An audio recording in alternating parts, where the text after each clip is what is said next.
Hello friends, class 10th का chapter number 2 है polynomials. आइए इसके थोड़ा सा इंट्रोडक्शन के बारे में पढ़ते हैं।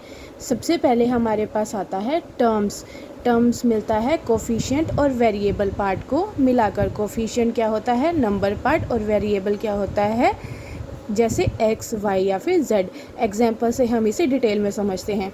फॉर एग्जाम्पल हमारे पास है 7u, तो इसका कोफिशिएंट क्या होगा? इसका नंबर वाला पार्ट, यानी कि इसका कोफिशिएंट क्या हो जाएगा? 7, और इसका वेरिएबल क्या होगा? u। इसी तरीके से 2x² में कोफिशिएंट हो जाएगा 2 और वेरिएबल पार्ट क्या होगा? x का स्क्वायर। हमें याद रखना है कि कोफिशिएंट की वैल्यू हमेशा फिक्स रहती है। फॉर एग्जाम्पल 7 की वैल्यू हमेशा 7 रहेगी, 2 की वैल्यू हमेशा 2 रहेगी, लेकिन वेरिएबल पार्ट की वैल्यू कभी भी फिक्स नहीं रहती। फॉर एग्जाम्पल अगर हम 7u में u को अगर हम 2 मान लेंगे तो 7 2 जा 14 हो जाएगा। अगर u को 3 मान लेंगे तो 7 3 जा 21 हो जाएगा, यानी कि इसकी वैल्यू वेरी करती है, इसलिए हम इसे वेरिएबल पार्ट बोलते हैं। इसके बाद आता है हमारे पास पोलिनोमियल्स। पोलिनोमियल्स की डेफिनेशन होती है, polynomials are algebraic expressions that consist of variables and coefficients. Polynomial हमारे पास एल्जेब्रिक एक्सप्रेशन होते हैं जो कोफिशिएंट और वेरिएबल पार्ट को मिलाकर बनते हैं। सबसे पहला पोलिनोमियल होता है हमारे पास, इसके पार्ट्स होते हैं मोनोमियल। मोनोमियल वो होता है जिसमें सिर्फ एक ही टर्म होती है। फॉर एग्जांपल 2x, इसमें सिर्फ एक ही टर्म है, तो ये मोनोमियल है।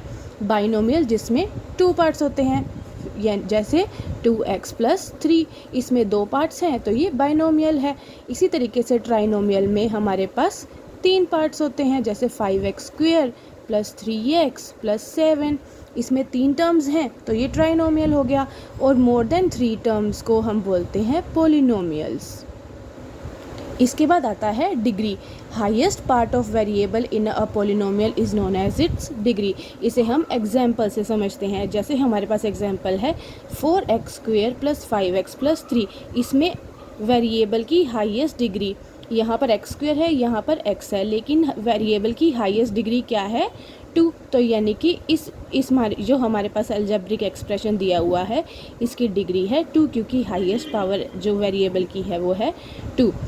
अब इसके बाद आता है लीनियर पोलिनोमियल कौन से होते हैं? लीनियर पोलिनोमियल वो होते हैं जिनकी डिग्री 1 होती है। फॉर एग्जांपल हम मान लेते हैं 2x + 3, इसमें डिग्री जो है x की 1 है, हाईएस्ट डिग्री 1 है, तो इसे हम लीनियर पोलिनोमियल बोलते हैं। इस तरीके से क्वाड्रेटिक पोलिनोमियल कौन से होते हैं? जिसमें पोलिनोमियल की डिग्री 2 होती है।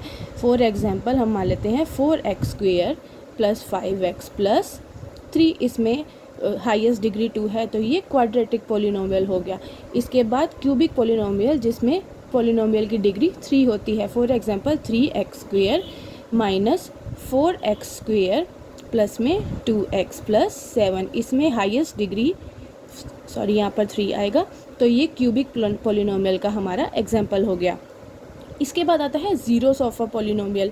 जीरो ऑफ अ पोलिनोमियल कौन से पॉइंट होते हैं? जहाँ पर polynomial become zero as a whole, यानी कि पोलिनोमियल में वेरिएबल की वो वैल्यू पुट करने पे जिसमें वो पूरा का पूरा ज़ीरो बन जाए, उसे हम जीरो ऑफ अ पोलिनोमियल बोलते हैं।